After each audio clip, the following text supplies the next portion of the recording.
నమస్తే అండి. నమస్తే. ప్రస్తుతానికి ఆంధ్రప్రదేశ్‌లో ప్రశ్నిస్తే అరెస్టులు చేస్తామనే పర్వం కొనసాగుతోంది. అఫ్‌కోర్స్ ఏలూరులో రావణ్ గారు మాట్లాడిన భాష కావచ్చు, కేవీఆర్ గారు మాట్లాడిన భాషను కావచ్చు ఎవ్వరూ సమర్థించట్లేదు. కాకపోతే అంతే అరెస్టు తీరును కూడా వ్యతిరేకిస్తున్న నేపథ్యం. అరెస్టు చేశారు. ఆయన బెయిల్ తెచ్చుకున్నారు. 2025లో మాట్లాడిన మాటలు మనోభావాలు దెబ్బతిన్నాయన్నారు. మళ్ళీ అరెస్ట్ చేశారు. బెయిల్ తెచ్చుకున్నారు. సో, దీన్ని ప్రశ్నిస్తూనే 'ప్రకాష్ రాజ్' గారు ఒక వీడియో రిలీజ్ చేశారు. ఇది తప్పు అని కోర్టు చెబుతోంది. అయినా సరే మీరు పదే పదే అరెస్టు చేయడాన్ని ఎలా చూడాలి అని. మీ వెర్షన్ ఏంటి? నా వెర్షన్ చాలా క్లియర్ అండి. 'ప్రశ్నారావణం' కానీ, 'కేవీఆర్' కానీ మాట్లాడిన మాటలు, కొన్ని మాటలు ఖచ్చితంగా తప్పే. హ్మ్. 'కేవీఆర్' మాట్లాడిందైతే మరీ బాడీ షేమింగ్. అవును. అది అసలు ఎట్టి పరిస్థితిలోనూ బాడీ షేమింగ్‌ని మనం సమర్థించేది కాదు. సమర్థించకూడదు. 'కేవీఆర్' ఆ పరిధి, పరిమితి దాటేసి మాట్లాడాడు. అది 'కేవీఆర్' విషయం. ఇక 'ప్రశ్నారావణ' విషయంకొచ్చేసరికి 'ప్రశ్నారావణు' లేవనెత్తిన అంశం కరెక్టే. కానీ మాట్లాడిన భాష కరెక్ట్ కాదు. అందుకని 'ప్రశ్నారావణ్‌ని' అరెస్ట్ చేశారు. అయితే అరెస్ట్ చేసిన తర్వాత అతనికి బెయిల్ దొరికింది. బెయిల్ దొరికితే మళ్ళీ ఇంకొక కేస్ పెట్టారు. మళ్ళీ బెయిల్ దొరికింది. అంటే వాళ్ళనేదేంటంటే స్టేషన్ బెయిల్స్ ఇవి. కోర్ట్‌లో హ్మ్. వచ్చే బెయిల్స్ కాదు. హ్మ్. స్టేషన్‌లోనే ఇతన్ని అరెస్ట్ చేయగలిగిన సెక్షన్ అంటే ఇంటి దగ్గర నుంచే తీసుకొనొచ్చి మ్యాజిస్ట్రేట్ ముందు తీసుకెళ్ళి, మ్యాజిస్ట్రేట్ ముందు ప్రవేశపెట్టి 14 రోజులు రిమాండ్ ఇచ్చేంత క్రైమ్ ఇతను చేయలేదు అనేది సుస్పష్టం. హ్మ్. అందుకే కోర్ట్ కూడా ఏం చెప్తుంది బెయిల్ కోసమని ఎళ్తే, అవును కదా! ఇతన్నెందుకు అరెస్ట్ చేశారు? స్టేషన్ బెయిల్ ఇచ్చేయండి. అసలు ఇలా లిఫ్ట్ చేసి తీసుకురావడం ఏంటి? అని ఒక ప్రశ్నొచ్చేసింది. వచ్చినప్పుడు దానికి రావణ్‌కి ఊరట దొరికింది. అయితే దీన్ని 'ప్రకాష్ రాజ్' గారు ప్రశ్నిస్తున్నారు. హ్మ్. ఇలా అసలిలా ఎందుకు చేస్తున్నారు మీరు? ఇప్పుడు ఒకసారంటే పొరపాటు జరిగింది. అత్యుత్సాహమో లేకపోతే ఇంకోటో, ఇంకోటో ఎవరి కళ్ళలోంచో ధారాపాతంగా గారే కన్నీటిని తుడవటం కోసమో, లేపోతే ఇంకెవరి మనోభావాల్ని రక్షించటం కోసమో, లేపోతే ఇంకెవరినో ప్రసన్నం చేసుకుంటానికో మీరేదేదో చేశారంటే అర్థం ఉంది. కానీ ఎన్ని సార్లు చేస్తారిట్లా?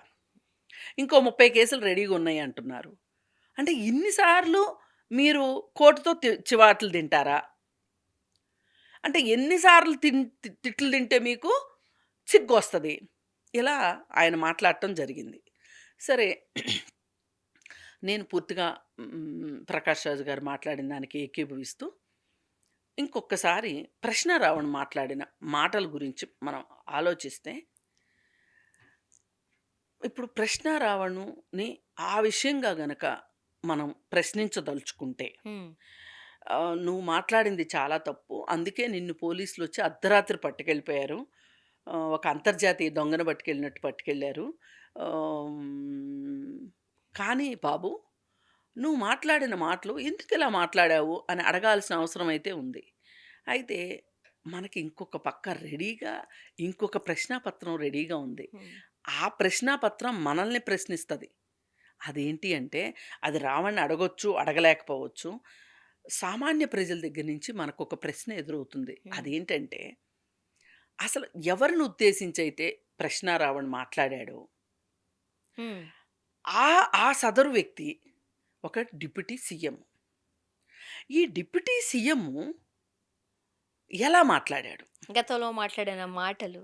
గతంలో అంటే మీరు డిప్యూటీ సీఎం అవ్వకముందు అనుకుంటున్నారేమో. లేదు. లేదు. డిప్యూటీ సీఎం అయిన తరువాత హ్మ్. ఒక డిప్యూటీ సీఎంగా ఉంటూ ఆయన మాట్లాడే మాటల్ని మరి పరిగణలోకి తీసుకోవద్దా?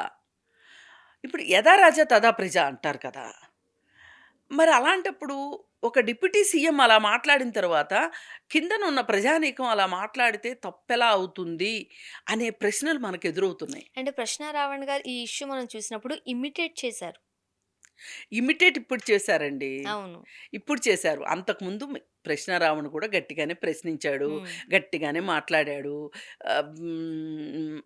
అందులో ఆయన కావచ్చు, జడా శ్రవణ్ కుమార్ గారు కావచ్చు మాట్లాడారు.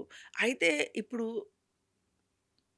ఒక నువ్వు రిటైర్డ్ న్యాయమూర్తివయ్యుండి నువ్విట్లా మాట్లాడటం ఏంటి అని జెప్పి జడా శ్రావణ్ కుమార్ గారిని అడిగితే, జడా శ్రావణ్ కుమార్ గారు ఇంత పెద్ద చిట్టా ఇప్పుతున్నారు. హ్మ్. ఏ ఏ సందర్భంలో పవన్ కళ్యాణ్ గారు ఏం మాట్లాడారు? ఆయన అలా మాట్లాడడం కరెక్ట్ అయినప్పుడు, నేను మాట్లాడితే తప్పెలా అవుతుంది అని. అందుకే నేనేం చెప్తున్నానంటే, ఇప్పుడు మన ఇళ్లల్లో తల్లిదండ్రులకి మీ ప్రవర్తన సరిగా పెట్టుకోండి. ఇంట్లో పిల్లలుంటారు అని చెప్తారు. హ్మ్.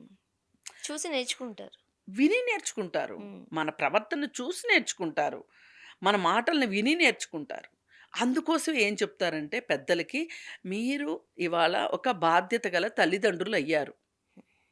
మీరు మీ పిల్లలకి మీరు ఏమి నేర్పాలి అంటే, మీరు కాస్త బుర్రా, బుద్ధి దగ్గర పెట్టుకోండి అని చెప్తారు కదా! ఇంట్లో బూతులు మాట్లాడొద్దని చెప్తారు గదా! అవును. పిల్లలున్నారు జాగ్రత్త అంటారా? ఇప్పుడు పెద్దవాళ్ళు ఎవరినో కొంతమంది ముసలివాళ్ళుంటారు ఇంట్లో. వాళ్ళు వాళ్ళ కాలానికి తగ్గట్లు పిల్లల్ని ముద్దు జేయడము, కాస్త సెక్సిస్ట్ కామెంట్స్ చేయటం మనం గమనిస్తా ఉంటాం. అవును. అది కూడా కుదరదిప్పుడు. అవును. తల్లిదండ్రులు ఒప్పుకోవట్లా. ఇదివరకి తల్లిదండ్రులకి చెప్తే నొచ్చుకుంటారేమో, బాధపడతారేమోనని ఆగిన పిల్లలు కూడా వాళ్ళ పిల్లల విషయంకొచ్చేసరికి తల్లిదండ్రుల్ని ప్రశ్నిస్తున్నారు ఈరోజు. అంటే ఏంటర్థం? ఇవాళ మనోభావాలు అనే విషయం చాలా చిన్నప్పుడే మనుషులకొచ్చేస్తున్నాయి. వచ్చేస్తున్న ఈ సందర్భంలో పెద్దవాళ్ళు ఏదంటే అది ఒకప్పుడు మా చిన్నప్పుడు మా పెద్దవాళ్ళు మాట్లాడిన మాటలు మ్, మా పిల్లలతోటి మేము మాట్లాడలేని పరిస్థితొచ్చింది. హ్మ్. వచ్చింది అంటే ఇప్పుడు మీ జనరేషన్‌కొచ్చేటప్పటికి ఇంకా మార్పు రావాలి కదా! అవును. వచ్చింది. హాస్యాలాడటము ఇట్లాంటియన్నీ తగ్గిపోయినియి. ఇప్పుడు మనం కొన్ని మాటల్ని బూతులు అంటాం కదా! ఆ! సాధారణంగా. ఆ! మన అమ్మమ్మలు, నానమ్మలు మన పేరెంట్స్ కాదు, మా పేరెంట్స్ కాదు. అమ్మమ్మలు, నానమ్మలు ఆ బూతులతోనే పిలుస్తారు. పిలిసేవాళ్ళు. చాలా ముద్దుగా. చాలా ముద్దుగా. కానీ ఇప్పుడు అలా పిలిస్తే ఒప్పుకోం గదా! ఒప్పుకోం గదా! అలా తిట్టొద్దు, పిల్లలు పాడైపోతారు, పిల్లలు నేర్చుకుంటారు, అవే మాటలు తిడతారు ఆ! అని చెబుతాం. ఆ! మరి ఈ రాజకీయ నాయకులు ఎవరైతే ఉన్నారో హ్మ్. వీళ్ళు మరి వీళ్ళు ఒళ్ళు దగ్గర పెట్టుకోక్కర్లేదా? మామూలు వాళ్ళు పెట్టుకుంటే పెట్టుకోవాలి. రాజకీయ నాయకులకి ఏమైనా స్పెషల్ ఇప్పుడు చట్టాలున్నాయా? సోషల్ మీడియాలో ఆహ్, భావ ప్రకటన స్వేచ్ఛ అని, వాక్ స్వాతంత్రం అని చెప్పి ఏది పడితే అది మాట్లాడి, ప పక్క వాళ్ళ హక్కులకు భంగం కలిగేలాగా ఎవరన్నా కనుక బిహేవ్ చేస్తే వాళ్ళ పైన చర్యలుంటాయి. చర్యలుంటాయి అని ఒక విభాగం కూడా ఏర్పాటు చేసినట్లుగా చూస్తున్నాం మనం. ఇలా ఇక రేపటి నుంచినంట ఆంధ్రప్రదేశ్‌లో ఏ మాటంటే ఆ మాట మాట్లాడితే ఊరుకోరంట. అరెస్టులు డొక్క చేస్తారు. చించి డోలు కడతారంట. తోలు తీస్తారంట. అది చేస్తారంట, ఇది చేస్తారంట. సరే ఇవన్నీ చేస్తారు బావుంది. మరి ఇవి స్ డిప్యూటీ సీఎం గారికి వర్తిస్తాయా? వర్తించవా? ఇది నా ప్రశ్న. ప్రశ్నారావణ్ను తప్పు చేసుంటే, అతను మాట్లాడిన మాటలకి ఎవరికైనా బాధ అనిపిస్తే, చట్ట ప్రకారం అతను ఏం చెయ్యొచ్చో అది చేసుకోండి. కానీ చట్టం అధికారంలో ఉన్న వాళ్ళకి ఒక చట్టము, కిందున్న సామాన్య ప్రజలకు ఇంకొక చట్టం లేదండి మన దేశంలో. అందరికీ ఒకే చట్టం ఉంది. మొన్నటికి మొన్న మనం మీడియాలో మనం చూస్తున్నాం. చెప్పు తీసి చూపించడం, అవును. పంచెలు ఊడగొట్టి ఇది చేస్తాననడం. మనం మాట్లాడలేకపోతున్నాం కూడా. ఆ మాటలు అవును. ఆగుతున్నాం. మరి డిప్యూటీ నా సీఎం అలా కొడకల్లాగా. మాట్లాడినప్పుడు మొన్నటికి మొన్న పంతం నానాజీ గారు జగన్మోహన్ రెడ్డి గారిని ఉద్దేశించి వాడు, వీడు అనడం. ఎవ్వరు చేయకూడదు ఆ పని. ఇంకా చాలా మాట్లాడాడులెండి అవును. పంతం నానాజీ. అవును. పైగా ఆ పంతం నానాజీని రెచ్చగొట్టింది గూడా పవన్ కళ్యాణే. ఏంటంటే ఎలా అంటే అలా మాట్లాడుతుంటే మీరు ఎలా చూస్తా ఊరుకుంటున్నారు అని జెప్పి హ్మ్. ఈయన రెచ్చగొట్టాడు ఒక మీటింగ్‌లో. వెంటనే నేనున్నానంట పంతం నానాజీ అంటే ఇప్పుడు వచ్చేసేసి జన సైనికులు కావచ్చు, జనసేనకి అసలు సంబంధించి, ఒకటండి టీడీపీకి నాకర్థం సంబంధించిన గావట్లేదు. ఎవరైనా ఏమన్నా మాట్లాడొచ్చా? కాదు. అసలు జన సైనికులు అనేవాళ్ళు ఎంత రూత్‌లెస్‌గా, ఎంత అసభ్యంగా, ఎంత ఏకపక్షంగా కామెంట్లు పెడుతున్నారు. ఎంత బూతులు పెడుతున్నారు వాళ్ళు. అంటే మీ ఫస్ట్ మీరు మీ ఇల్లు శుభ్రంగా పెట్టుకొని, పక్కింటిని, రోడ్డుని శుభ్రంగా పెట్టే పని పెట్టుకోండి. ముందు నేను పవన్ కళ్యాణ్ గారికి ఇదే చెప్తున్నా. మీరు డిప్యూటీ సీఎం అయినంత మాత్రాన మీకొక 2 కొమ్ములు, హిప్పోపటమస్‌లకు ఉంటాయి గదా! వేట్లికో కొమ్ములుంటాయి గదా! అట్లా కొమ్ములుంటాయని అనుకోమాకండి. మీరు ఖచ్చితంగా మీ భాషను మీరు సరిచేసుకోండి. మీ జన సైనికులు వాళ్ళ ట్విట్టర్ అకౌంట్స్‌లో కావచ్చు, సోషల్ మీడియాలో కావచ్చు, వాళ్ళ అకౌంట్‌లో ఉన్నాయి ఎట్లా ఉన్నాయో ఒకసారి చూసుకోండి. చూసుకొని అప్పుడు మీ ఇల్లు మీరు సరిదిద్దుకొని పక్కింటి మీదకి మీరు రండి. ఇది మట్టుకు మీరిలా చెయ్యని పక్షంలో ప్రభుత్వం చాలా చాలా విమర్శల పాలవుతది. ఈ ఈ ఈ ఈ ఇంకింతకంటే పాపం డిప్యూటీ సీఎం గారికి మనం ఇంకా గట్టిగా మాట్లాడడం బాగోదు. బాగోదు. ప్లస్సు మనం కూడా ఏంటంటే ఒక లిమిట్స్‌లోనే మనము మాట్లాడదు. మాట్లాడుతున్నాం. ఇప్పుడు 'శ్రీనిధి విప్లవశ్రీ' అనే అమ్మాయిని మాట్లాడిన మాటలు అవును. ఏవైతే ఉన్నాయో అవన్నీ ఆ అమ్మాయి మీద ఎక్కువ కామెంట్లు పెట్టింది. బీజేపీ వాళ్ళు, జనసేన వాళ్ళు ఇద్దరు కలిసి అంటే ఇద్దరు చాలా పెట్టారు. హ్మ్. ఇంక తెలుగుదేశం వాళ్ళు ఆ విషయంలోకి ఆ గోదాలోకి వాళ్ళు రాలేదు.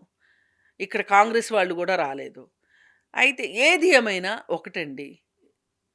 సోషల్ మీడియాలో ఎలాంటి మాటలంటే అలాంటి మాటలు మాట్లాడటము అనేది మాత్రం ఒక 10 సంవత్సరాల నుంచి ఎక్కువైపోయింది. అది ఎవరు మాట్లాడినా తప్పే. ఎవ్వరు మాట్లాడినా తప్పే. అలా అని చెప్పి ఇలా అక్రమ అరెస్టులు చేయడం కూడా చేయ కరెక్ట్ కాదు. 100% హ్మ్. 100% చూద్దాం ఏం జరగబోతుందో. అస్సలు చేయకూడదు. ఏది ఏమైనా ఇలా వేధిస్తాననడం మట్టుకు కరెక్ట్ కాదు. థాంక్ యూ అండి.